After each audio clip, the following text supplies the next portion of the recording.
చెప్పండి. Your honour, Rocky అనబడే sir నేను చెప్తాను సార్. సార్ నమస్కారం సార్. మొత్తం 49 మర్డర్లు సార్ నేనే చేశాను సార్. పూర్తి స్పృహతో పూర్తి ఆరోగ్యంతో అన్ని తెలిసి పగడ్బందీగా ప్లాన్ చేసి నేనే చంపాను సార్. నేనే చేశాను సార్. దానికి పూర్తి బాధ్యత నాదే సార్. మీరు ఏ శిక్ష విధించిన అంగీకారం సార్. సార్ కానీ శిక్ష విధించే ముందు ఒక్క 2 నిమిషాలు మాట్లాడే ఛాన్స్ దొరుకుతుందా సార్?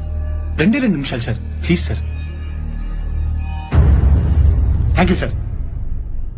సార్ ఒక 50 మందిని చంపేగానే మీడియా, ప్రభుత్వం, ప్రజలు అదేదో పెద్ద అనుభవం పడ్డ టళ్ళకళ్ళనం అయిపోయారే.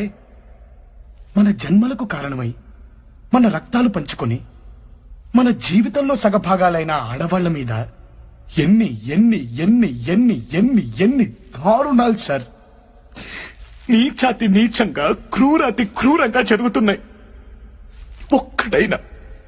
ఒక్కడైనా సార్ పట్టించుకున్నాడా?